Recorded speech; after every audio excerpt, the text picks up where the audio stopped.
ओम शांति। प्यारे भाइयों बहनों, आज 28 जुलाई 2024। आज दो बातें बहुत महत्वपूर्ण हैं। पहली बात तो आज रविवार है।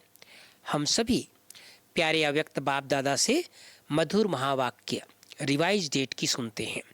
और दूसरा, आज हम सब की प्यारी दीदी मनमोहनी दीदी, उनका आज अव्यक्ति दिवस है।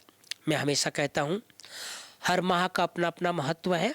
जैसे जनवरी माह में हम सब प्यारे बाबा को याद करते हैं, जून माह में मम्मा को याद करते हैं, अगस्त अभी आने वाला अगस्त माह में पूरा माह हम सभी अपनी प्यारी दादी प्रकाश मणि दादी को याद करते हैं।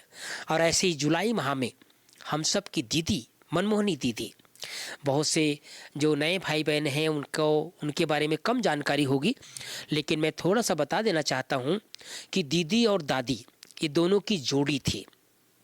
जब साकार में बाबा थे भाई बहनों, तो यज्ञ में जो यज्ञ का पूरा कारोबार है, इंटरनली कारोबार, आंतरिक कारोबार, वो सारा दीदी करती थी। और दीदी कभी मधुबन से बाहर नहीं जाती थी। दादियों को सब बाबा बाहर भेजते थे, लेकिन दीदी कम जाती थी। दीदी लास्ट हम कई वर्षों से यज्ञ में मधुबन में बाबा के पास ही रहती थी।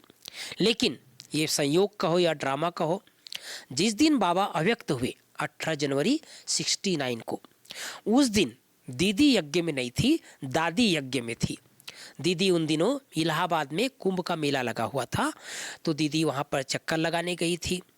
फिर जैसे दीदी को पता चला तो दादी उस समय यहाँ थी यज्ञ में, तो दादी ने सबको मैसेज दिया।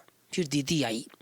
तो जिस समय बाबा अव्यक्त हुए, ब्रह्मा बाबा, उस समय दीदी नहीं थी, लेकिन वैसे दीदी हमेशा बाबा के अंग संग रहती थी और बहुत धनाढ्य परिवार से आई हुई थी। यज्ञ के आदि रतन 1936 से यज्ञ में आई थी।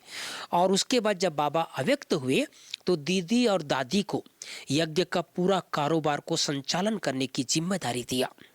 तो दादी तो पूरा बाहरी रूपरेखा देखती थी, बाहर की सेवाएं, वीआईपी की सेवा, ब्राह्मण परिवार की सेवा, लेकिन मधुबन की आंतरिक सेवा, क्योंकि दीदी को गृहस्थ लाइफ का अनुभव था, इसलिए घर गृहस्थ के बारे में और यज्ञ के आंतरिक कारोबार के बारे में दीदी को बहुत अनुभव था।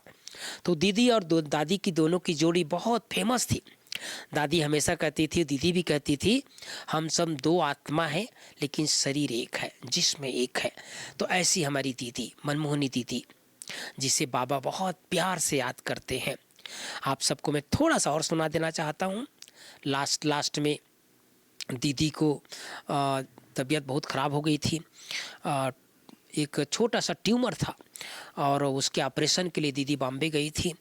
और बॉम्बे में जब ऑपरेशन हुआ दीदी का, तो उसी समय जो दीदी थी वो कोमा में चली गई। तो लगभग 1 मास दीदी कोमा में रही और मधुबन में ले आए थे। तो उन दिनों सबका संकल्प चलता था कि इतने बड़े यज्ञ के आदि रतन और कोमा स्टेज होती है, आप सब समझ सकते हैं कि उसमें ना सुन सकते हैं ना बोल सकते हैं। तो लोगों का संकल्प चलता था कि आखिर क्या हुआ, डॉक्टर ने गलती कर दिया, डॉक्टर ने गलत ऑपरेशन कर दिया, ऐसे ऐसे संकल्प चलते थे। और जिस डॉक्टर ने ऑपरेशन किया था उस डॉक्टर का नाम डॉक्टर भगवती था, डॉक्टर भगवती। तो दीदी जब अव्यक्त हुई तो अव्यक्त बाप दादा का संदेश आया कि दीदी को वतन का अनुभव करना था, क्योंकि दीदी ट्रांस में नहीं जाती थी। तो दीदी का लेकिन बहुत संकल्प था कि मुझे वतन कैसा रहता है, वतन में क्या क्या होता है। तो बाबा ने कहा कि इस बच्ची को बाबा वतन में 1 महीने तक अनुभव कराया वतन का।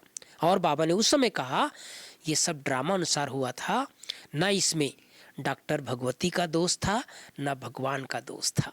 तो ऐसी दीदी की लंबी कहानी है, लेकिन आज सब हम बहुत अच्छी तरह से दीदी को याद करते हुए अव्यक्त बाप दादा के महावाक्य सुनेंगे। आज प्यारे बाबा की मुरली में जो रिवाइज डेट है 31/12/2000, मुरली का हेडिंग है बचत का खाता जमा कर अखंड महादानी बनो। पहली बात बाबा ने कहा, आज नव युग रचता अपने नव युग अधिकारी बच्चों को देख रहे हैं। आज पुराने युग में साधारण है और कल नए युग में राज्य अधिकारी पूज्य है। बाबा का याद दिला रहे हैं आज और कल का खेल है। क्यों बाबा कह रहे हैं? क्योंकि ये 2000 के लास्ट दिन का मुरली है, 31/12 का, 31 दिसंबर का, और इसके बाद 2001 प्रारंभ होने वाला था।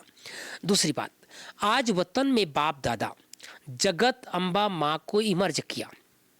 बहुत प्यारी मुरली बाबा की चली है। मुझे याद है मैं उस समय डायमंड हॉल में बैठा था और सबको बहुत खुशी हुई थी जब बाबा ने कहा था आज वतन में बाप दादा जगत अम्बा माँ को इमर्ज किया।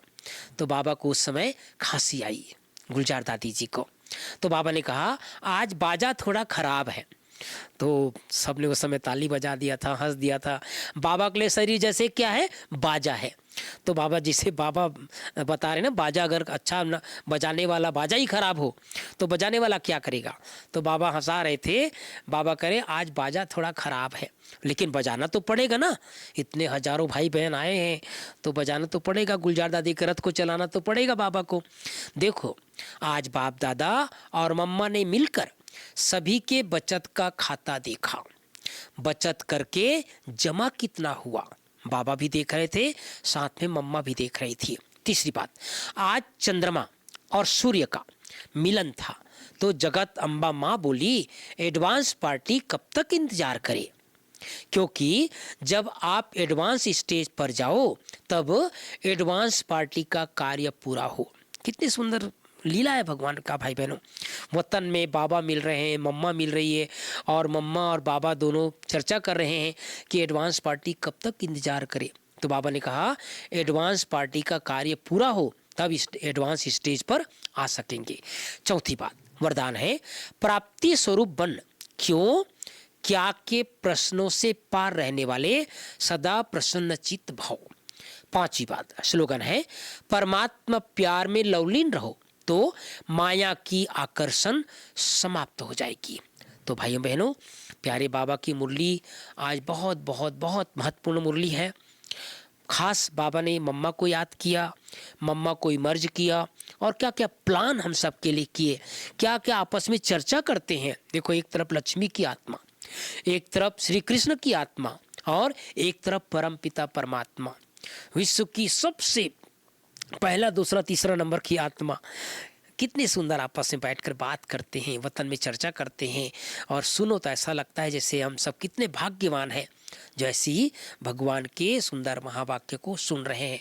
और साथ में हम सब की दीदी को भी आज दिल से श्रद्धा सुमन अर्पित करते रहेंगे और दीदी की विशेषताओं को भी आज पूरा दिन याद करेंगे। ओम शांति, ओम शांति।